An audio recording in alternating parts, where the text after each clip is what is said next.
Vous écoutez Tandem USA-Togo, le magazine mensuel d'information entièrement conçu et produit par la section Affaires publiques de l'ambassade des États-Unis au Togo. Et nous entamons notre séquence 100% langue anglaise. Il y a un mois, nous étions en Californie avec un tour complet de cet État grâce à un natif qui nous a parlé des attractions culturelles, du paysage, du système éducatif et de Hollywood. Aujourd'hui, Josita s'entretient avec une citoyenne américaine qui réside actuellement au Togo, mais qui est originaire de l'État de l'Iowa. C'est elle qui nous amène à découvrir les multiples facettes de cet État, de quoi nous permettre de pratiquer un peu notre anglais oral. C'est parti! Today we are pleased to have a beautiful young lady in Tandem USA-Togo. Her name is Sangeeta Tandon. She is an American citizen and she comes from the state of Iowa, one of the 50 states composing the United States of America. We are going to tour Iowa and she'll be our guide today. Hi Sangeeta. Hi, nice to meet you. The name Iowa does not seem really English. Where does it come from?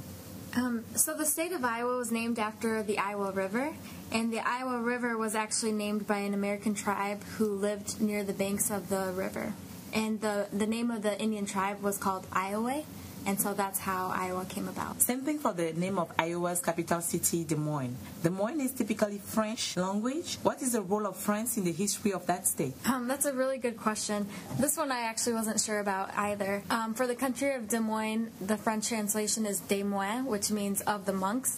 So the city was named after some French monks that lived in the banks of the Mississippi River near there. And also, Iowa was formed part of the Louisiana Purchase, where there was an agreement with Napoleon and as well as Thomas Jefferson that brought that part of the U.S. continent. If you had a map of the U.S. territory in your hands, how will you locate the state of Iowa on that map? Iowa is considered to be part of the Midwestern states. It's often referred to as the heartland, so I kind of think of it as in the heart or in the center of the U.S. It's about 2.5 hours from Chicago, one of the bigger cities in the top 3 biggest cities in the U.S. So yeah, it's very close to Illinois, where Chicago is located as well. We have also noticed that the nickname of Iowa is the Hawkeye State. What is the explanation or the story behind that nickname? The Hawkeye is the mascot of the University of Iowa. There are about 2 big universities in Iowa. There's actually 3, but 2 are the rivals in the state of Iowa, University of Iowa and Iowa State University. And University of Iowa's mascot is the Hawkeye State. Usually during the football games, there's tens of thousands of people that come during these football games to come watch, and everything is surrounded in black and gold. So that's where that comes from. Contrary to what people may believe, the hawk is not the mascot of Iowa State, but the eastern goldfinch. As the predominant color on that bird is the yellow, can we say that yellow is the official color of Iowa, as it is for Togo? I don't know if you'd say it's the official color, but actually Iowa State and Iowa, their officials include yellow, so I don't see why we couldn't say that. Although the flag does have yellow, it also has red as well. And what is the motto of Iowa? The motto is our liberties we prize and our rights we will maintain. That came from Iowa having the most influence in the Civil War as far as males eligible to participate in the war. They had over 60% of the population participate, and about 15% died during that time. So we have quite a big influence in our history of the U.S. Sangeeta, your name is definitely not American, and we could easily guess that your ancestors originated from India. So how will you describe the racial makeup in Iowa?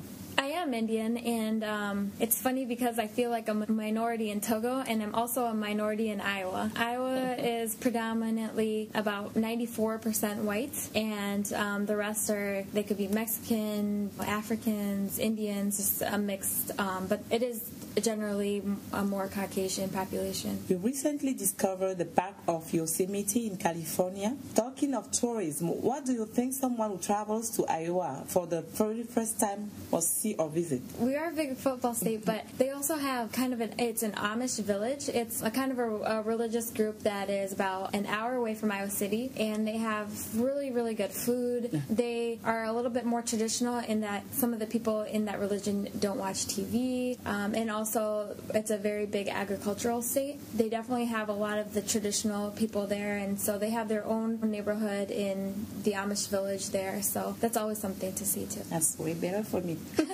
In the political field, the state of Iowa is unavoidable. Talking of the election of the U.S. president, every 4 years, Iowa is the first state to hold presidential caucuses, and Iowa is also a swing state. Could you explain what a caucus is and what a swing state is, and how come Iowa becomes so important electorally speaking? It's always in the news as Iowa being on the forefront of the news at that time. Everybody wants to see the Des Moines Register. It's the big newspaper in Des Moines at that time. Basically, a caucus is the first point at which a presidential campaign starts. It's said to be that whoever is decided in the caucus is going to be about 75 to 80% likely to be the president of the United States. Thus, the presidential candidates want to come to our state and influence the people of here because they know that influences the whole nation.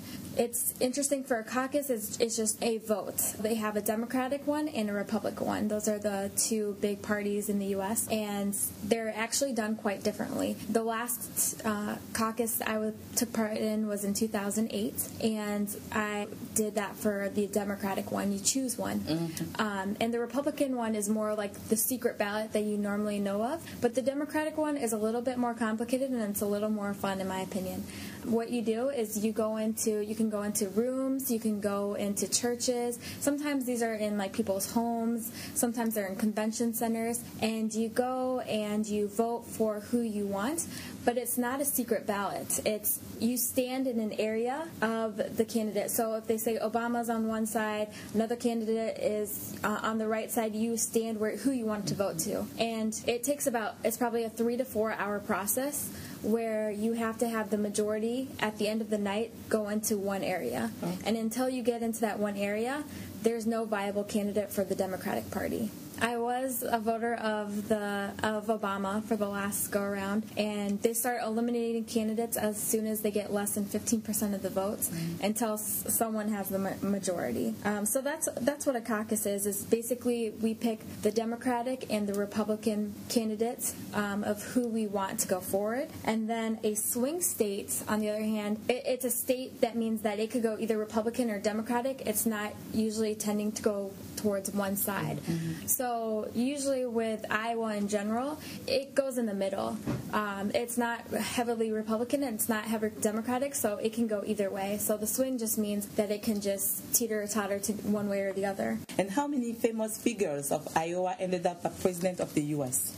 It's funny, during the caucuses, a lot of them move into Iowa for months. But who are actually originally from Iowa is Herbert Hoover. President Herbert Hoover, Vice President Henry Wallace was there. And those were the only two presidents there. But there's some famous people that were from there as well. And how many universities and colleges do you have in Iowa? And which ones you will recommend to Togolese students? There's about 30 universities in the state of Iowa. There's 3 big ones. There's the University of Iowa in Iowa City, which I'm definitely going to persuade listeners to go to because that's where I went for both my undergraduate and my doctorate that I had received. I definitely recommend the University of Iowa and Iowa State University. They're very well known within the U.S.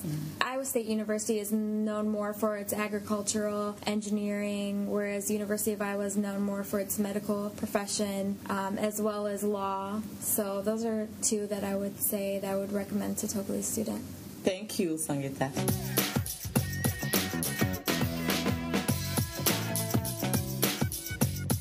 Et voilà, Sangeeta, jeune étudiante américaine qui nous faisait faire un petit tour de l'État d'Iowa en 7 minutes. Et c'était la séquence en anglais qui vous permet d'améliorer votre compréhension de l'anglais oral et votre familiarisation avec différents accents que l'on peut trouver aux États-Unis. Comme toujours, voici le moment d'explication en français pour revenir sur quelques mots, soit parce qu'ils sont difficiles, soit parce qu'ils ne sont pas très usuels. Et c'est avec Koffi. Alors, la jeune invitée de Josita a d'abord expliqué les origines du nom de l'État d'Iowa. Le nom qui s'écrit I-O-W-A n'est pas à racine anglaise ni française d'ailleurs. Sangeeta a expliqué que c'est la tribu indienne qui habitait le long du fleuve avant la colonisation britannique qui a donné son nom à l'État. C'était la tribu des Indiens Iowa. Le nom de la capitale de l'État d'Iowa est des moines, comme dans la portion de phrase « la prière des moines ». C'est typiquement écrit en français, mais aux États-Unis, cela se prononce « Des moines ». Comment cela se fait-il que la capitale d'un État américain ait un nom à consonance française? C'est la question que Josita a posée à Sangeeta. Ce à quoi l'invité répond en expliquant qu'il y avait des moines français, des colons qui ont vécu le long de la rivière Iowa et qui ont laissé leur nom en postérité à la ville. Parlant du sobriquet de l'État d'Iowa, Sangeeta a dit qu'il s'agissait du Hawkeye State. Hawkeye s'écrit H-A-W-K-E-Y-E et est composé de deux mots.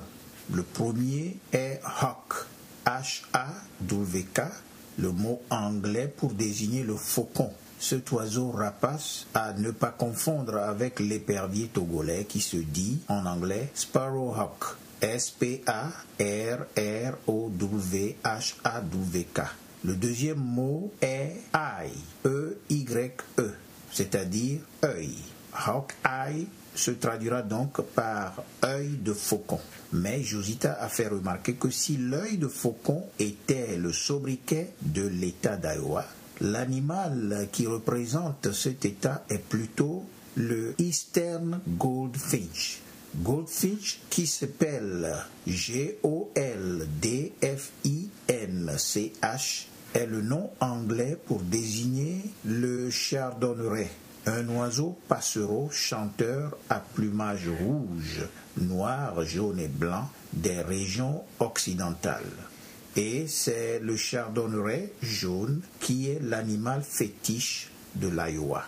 Josita a ensuite demandé à Sangeeta ce qu'un touriste peut aimer voir dès sa toute première visite dans l'Iowa.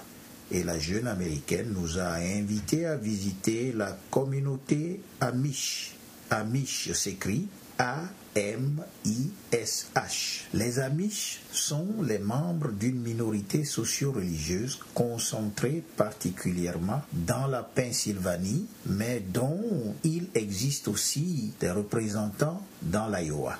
Les Amish constituent un groupe particulier et intéressant aux États-Unis, car leur mode de vie est caractérisé par l'austérité et un rejet presque systématique de la civilisation moderne. Pas de télé, pas de radio, pas de frigo, pas de voiture, etc. Et cela constitue un point d'attraction de l'Iowa.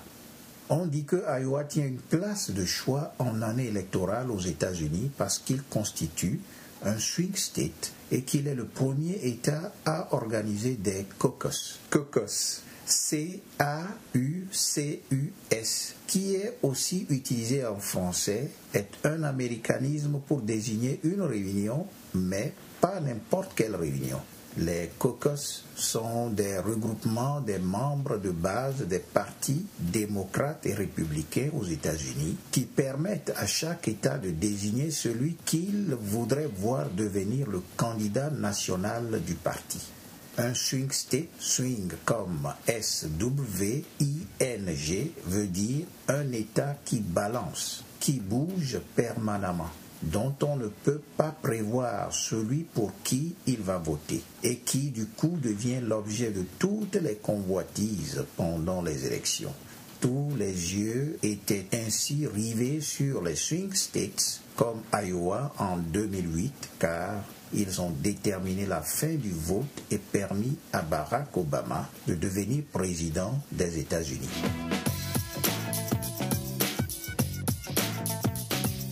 Hawkeye, Goldfinch, Amish, Caucus, Swing States, de nouveaux mots que nous avons appris aujourd'hui en anglais avec Sangeeta. Merci à Koffi pour toutes ces explications.